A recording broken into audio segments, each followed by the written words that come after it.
घूसखोरी, कमीशनखोरी, जमाखोरी, मिलावटखोरी, कालाबाजारी, नशा तस्करी, इसको समाज बदल सकता है क्या? मैं कह रहा हूं कानून मैं बना देता हूं, 1 महीने के बाद से भारत में 100% खत्म हो जाएगा।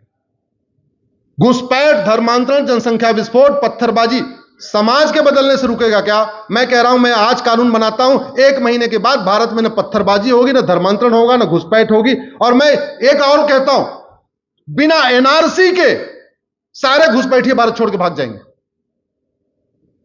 आप मुझे बताइए, घुसपैठ राष्ट्रीय सुरक्षा के लिए खतरा है कि नहीं? जोर से बोलिए जरा।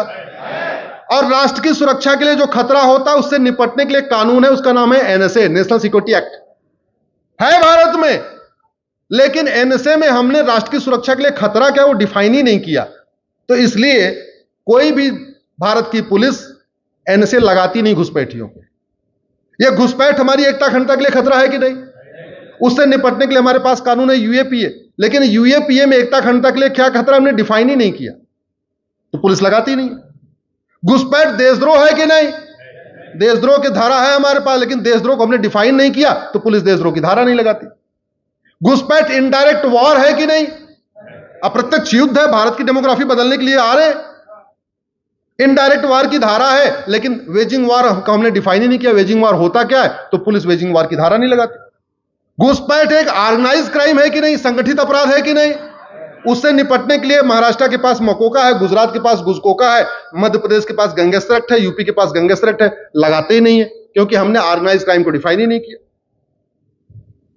और एक बात और, भारत में कोई अपनी जाति बदल सकता है क्या? जोर से बोलिए।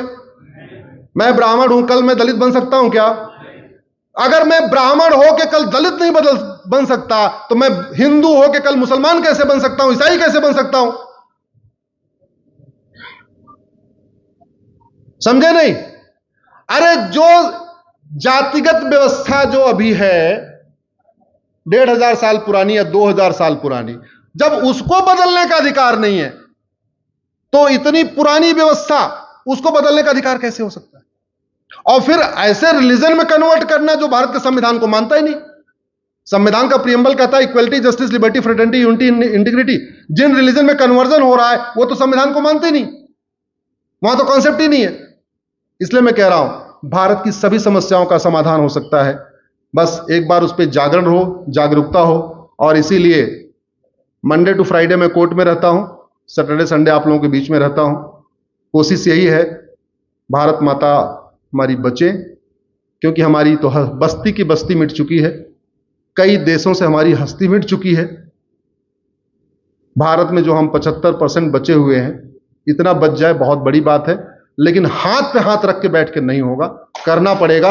अधर्म का नाश किए बिना धर्म की जय नहीं होगी, उसके बिना जय नहीं होगी।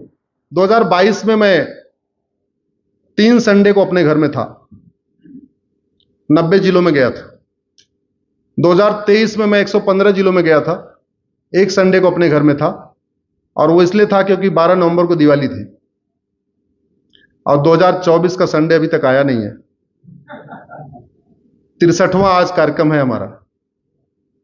सारा सैटरडे संडे ऐसे ही घूम रहे हैं, अपना गिलहरी प्रयास कर रहे हैं, बाकी तो